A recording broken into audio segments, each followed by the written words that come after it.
This is the Late Round Podcast with your host, JJ Zacharisa.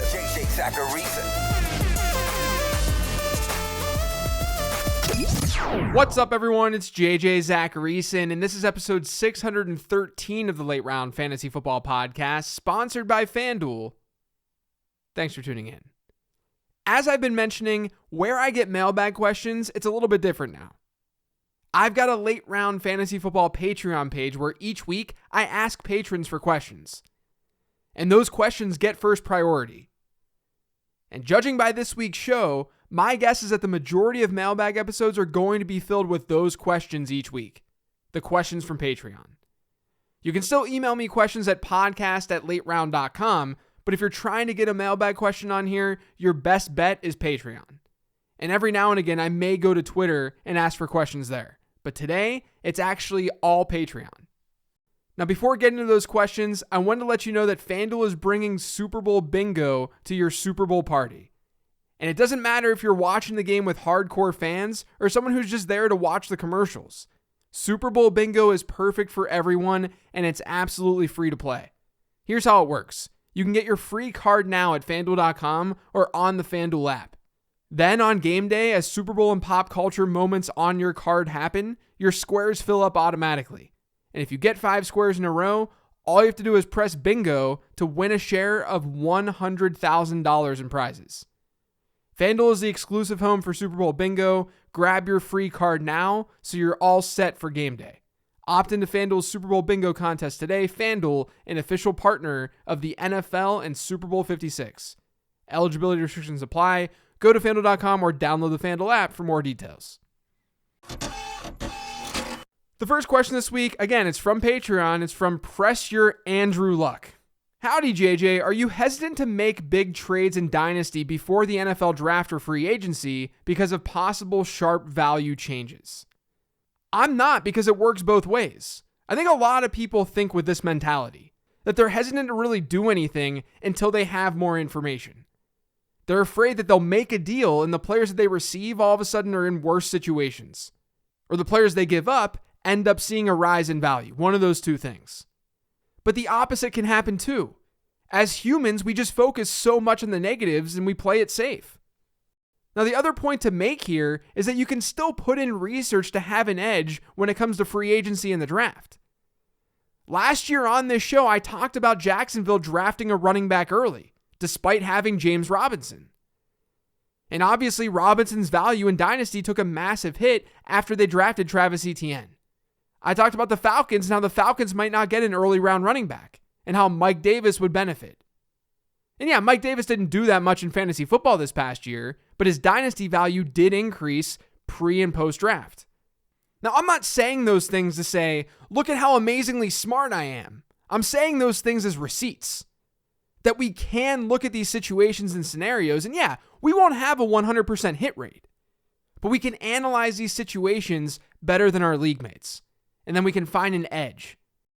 I would argue that if you're on top of things, if you understand team cap space, their needs, the current draft class, you could argue that now is a really, really good time to actually do deals, because the average dynasty manager doesn't see all of that.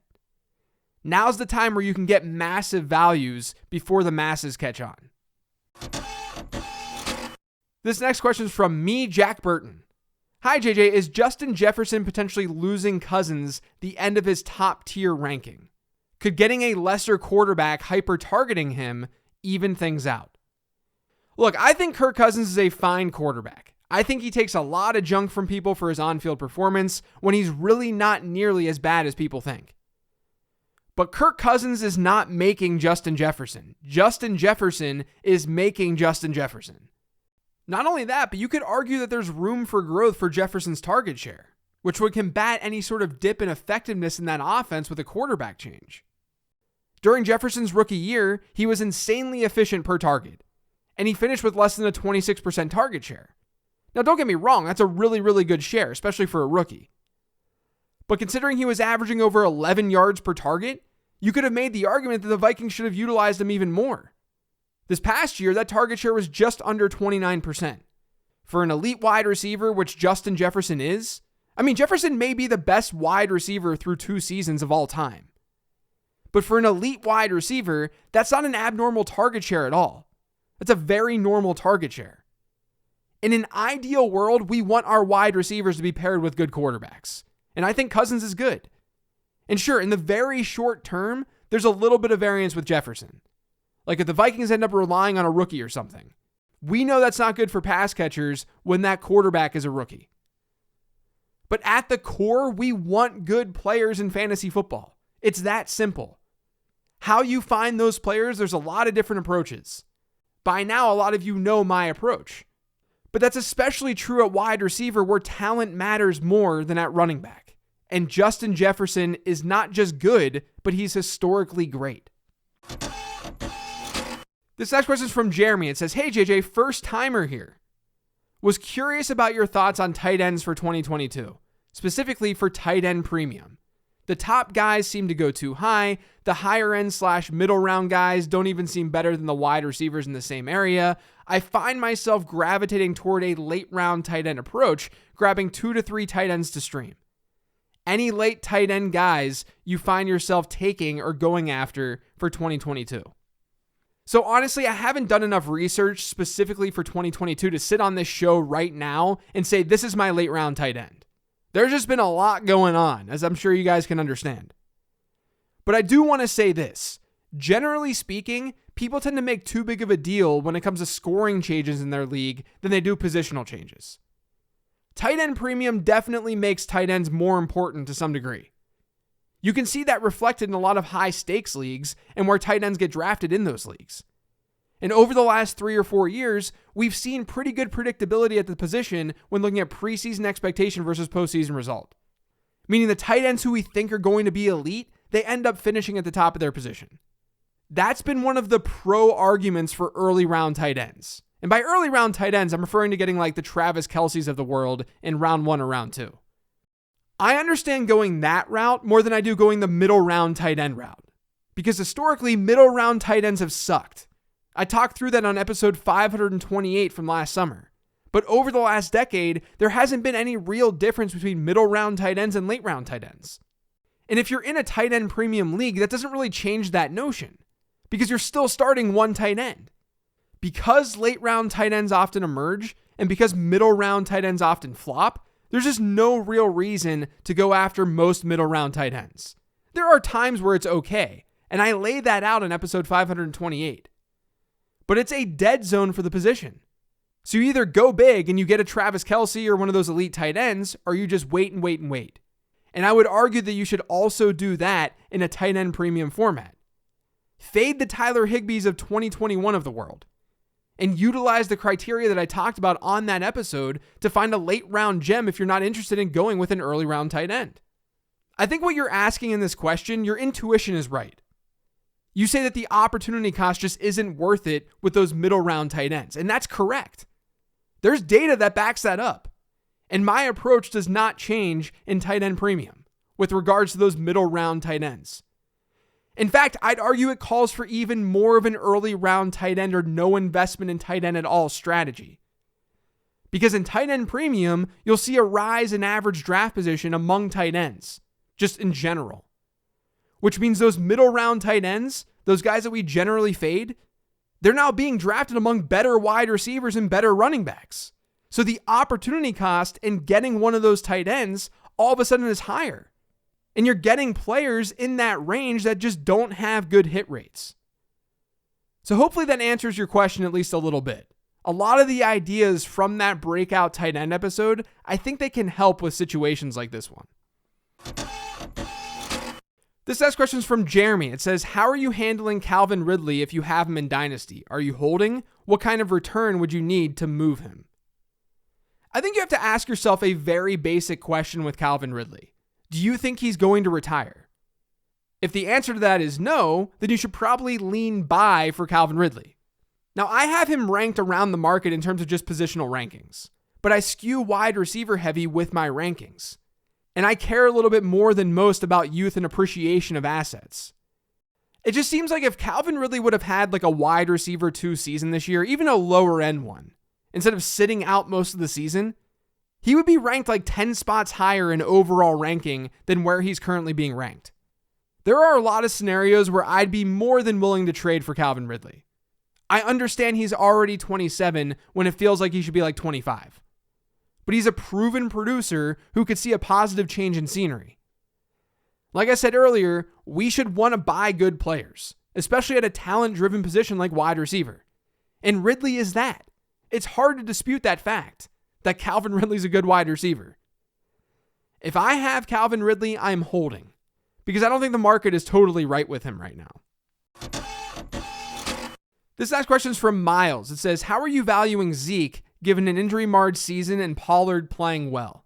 Are his best days behind him, and or will he be undervalued this coming season?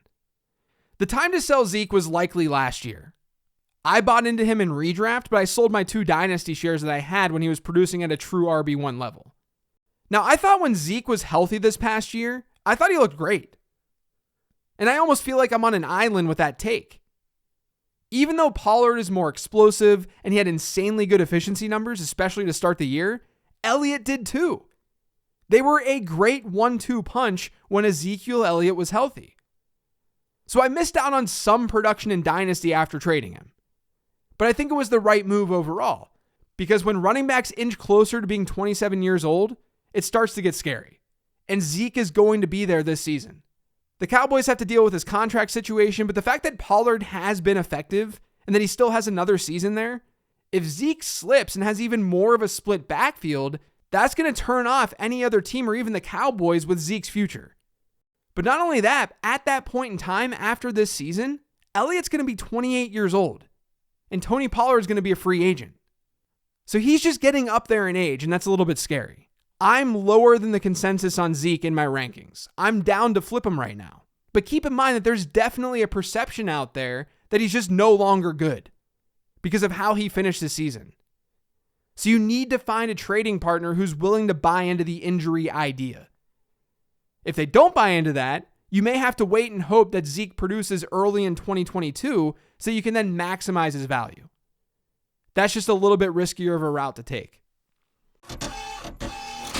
The last question this week is from Kirby. It says, can you talk a little bit about how you use your prospect model to value players who are late breakouts, like Rashad Penny this year? You've mentioned how he graded high in your model coming out of college, but obviously in years 2 and even year 3, your model had to have him lower based on his production. Thanks.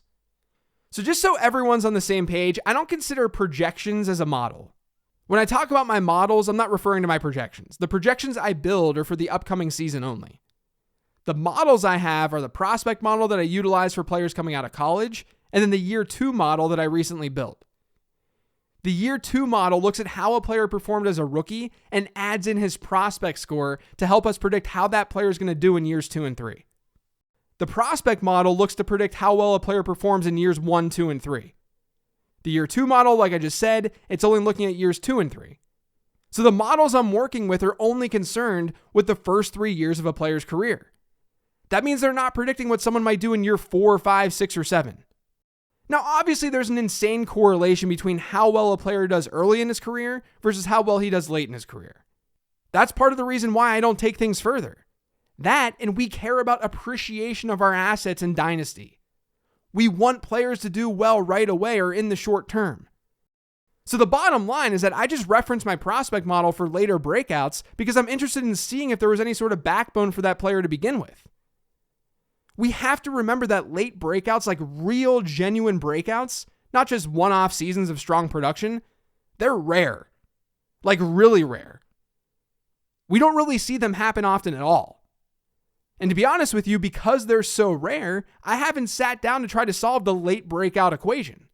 Because let's be honest here, we haven't completely solved the regular breakout equation. And that one is far, far more important. So when I reference my model for these players like a Rashad Penny or like a Mike Davis, let's say, I'm just seeing if they were ever really good. If we ever looked at them and said, that's a really good player. Because intuition tells me that if a player was once good and maybe suffered some bad injuries to start his career, that player is going to work out later in his career more than someone who was just average the whole way through. I think that's very logical. Penny is also a much, much different case than a lot of players who have been in his position in the past, like Damian Williams. Damian Williams had a late career breakout after being a relatively average running back statistically. But Williams didn't suffer the injuries that Rashad Penny has suffered. There wasn't something obvious just sitting there telling us the reason for the lack of breakout. And on top of that, Penny was looked at highly as a prospect. I mean, he was a first-round pick with an absurd college production profile. Damian Williams went undrafted. Now, I'll be the first to tell you that there are a lot of things that I have not studied in fantasy football. A lot of super specific topics just like this one. But it's because I think it's hugely, hugely important that we focus our energy on being really good at the things that objectively matter most. We know general trends. We know that when a player doesn't do well his rookie year, it's not a good sign. We know that when a player then doesn't do well in his second year, things are even worse. So instead of focusing our energy on being able to predict or find the one player every year or two who sort of squeaks through and becomes relevant in fantasy just so we can sell him high in Dynasty, I'm trying to figure out how to increase my hit rate earlier on in a player's career. And all the while, I can still hit on some of those players. It's not like my ignoring that side of the equation means I'm never rostering that late breakout. But honestly, this is a great question. I know that I took it in a slightly different direction than what the question was asking. I just don't have an answer where I can say, go check out this episode where I break this all down. But I think there's a reason for that in this instance. The bottom line here is that it seems logical to at least have some care about a player's journey and his backstory, because it tells us that at least at some point, that player was really, really good, or he was never very good. And maybe if he was really, really good at some point, or we thought he was good, maybe something clicked. Or maybe he finally got over a 2 or 3 year injury. That's why I'm still looking at my models for those guys. That's going to do it for today's show, though. Thanks to all of you for listening. If you get subscribed to the Late Round Fantasy Football Podcast, make sure you are by searching for it pretty much anywhere podcasts can be found. And don't forget to follow me on Twitter @LateRoundQB. Remember to check out everything going on with Late Round Fantasy Football by going to lateround.com. You can pre-order the prospect guide for just $12. Remember, it's going to go up to $15 when it launches on March 14th. And there's a lot of cool information in that prospect guide, I promise. I'm not only breaking down this year's class, but I'm breaking down last year's class based on the year 2 model. Thanks, everyone. Really appreciate you listening this week. Have a great weekend and enjoy the Super Bowl.